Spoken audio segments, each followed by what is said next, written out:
Саламатсыздар ма? Мен Әуезов Қабдол Жанділдаұлы, Жезқазған тарихи археологиялық музейінің ғылыми қызметкері. Бүгінгі бейне сабағымызға қош келдіңіздер. Сабағымыздың тақырыбы Ұлы Жібек жолы бойындағы ортағасырлық қалалар, оның ішінде Басқамыр қалашығы.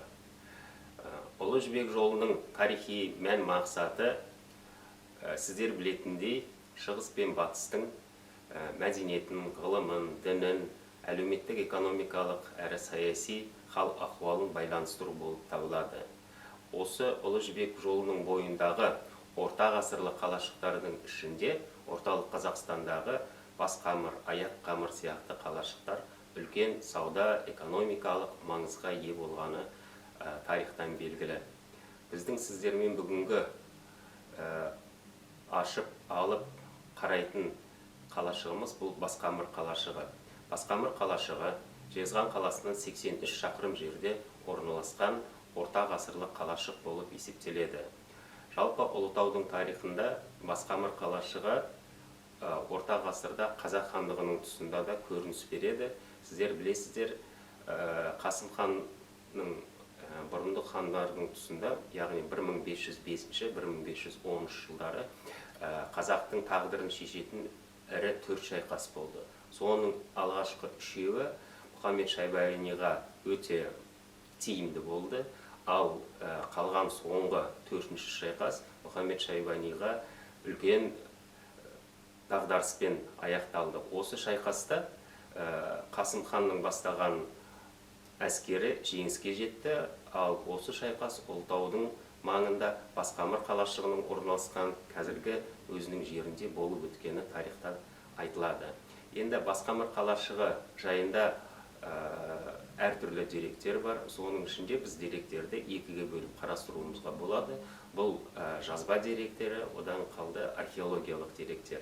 Жазба деректердің мәліметтері бойынша бұл ортағасырлық қалашық оғыздардың, қимақтардың кезінен бастап белгілі. Яғни бұл 9-шы ғасырдан бастап белгілі. Ал археологиялық деректер бойынша Басқамыр қалашығы жайында мәліметтер 10-12 ғасырларға тиесілі. Енді зерттеушілердің ішінде ең алғашқы рет мұны 1948 жылдары Әлки Хақанұлы Марғұлан археологиялық қазба жұмыстары кезінде зерттеу жұмыстарын аракідік болса да жүргізген. Бірақ комплексті кешенді үлкен зерттеу жұмыстарын жүргізген қазақтың тағы да бір археолог ғалымы Жұман Егінбайұлы Смайылов деген азамат осы кісінің Басқамырды зерттеу кезінде үлкен көптеген жәдігерлер табылды. Мен сіздерге көрсетейін деп отырған музейіміздегі экспозицияның ішінде ең бірінші Басқамыр қалашығы өзі 4 бұрышты, яғни 4 мұнаралы, мұнаралары әлемнің 4 бұрышына қарап тұрған архитектор Төреқұловтың реконструкциясы бойынша жасалынған эскизі.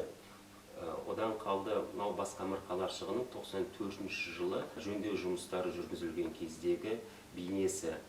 Сонымен қоса ортағасырлық Басқамыр қалашығының айналасы егін егуге, яғни суландыру жүйесінің дамығандығын көрсететін мынау үлкен шығыр, яғни су құйғыш шығыр болып табылады. Осының ең алғашқы реконструкциясын әуесқой археолог Николай Васильевич Волокинский жасаған болатын. Мынау осы шығырдың бейнесі. Сонымен қоса ортағасырлық қалашықтың ішінен біз көптеген археологиялық жәдігерлерді көріп тұрмыз. Солардың ішінде керамикалық ыдыстар. Мынау шығыр ыдысы. Сонымен қоса осы өңірден табылған мынау ұршықтың қыштан жасалынған басы. Мынау сүйектен жасалынған бойтұмар. Сонымен қоса металдан жасалынған жәдігердің сынықтары. Соның ішінде біз бөліп жарып құлақ шұқығышты айтуымызға болады. Бұл өте сирек кездесетін жәдігердің бірі.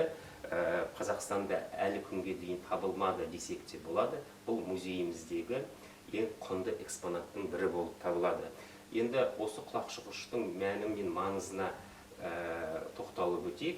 Құлақ шұқығыш міндетті түрде гигиеналық зат болып табылады. Сонымен қоса мынау зерттеуші ғалымдардың фольклор шығыс зерттеулерін жүргізген археологтардың зерттеу жұмыстарына сүйенетін болсақ, мынау құлақшығышты кезінде көбінесе тәңіршілдікпен байланысты, одан қалды ежелгі ата-бабаның әруағына сенумен байланысты бойтұмар ретінде пайдаланылған делінеді. Сонымен қоса, осы құлақшығышты амулет дейді, яғни бойтұмар сияқты тағып жүреді. Бұл бәле-жәледен әйел азаматын сақтайды дейді. Сонымен қоса, беліне әшекей бұйым ретінде тағып жүретін болған екен. Міне осындай бізде Жезқазған тарихи археологиялық мұражайында экспонаттар бар. Жалпы біздің бүгінгі Басқамыр жайындағы орта ғасырлық Ұлы Жібек жолы бойындағы қала жайындағы мәлімет сабағымыз аяқталды. Сіздердің зейін қойып тыңдағандарыңыз үшін рахмет. Қош сау болыңыздар. Сұрақтарыңыз болса, әлбетте жауап беруге дайынбыз.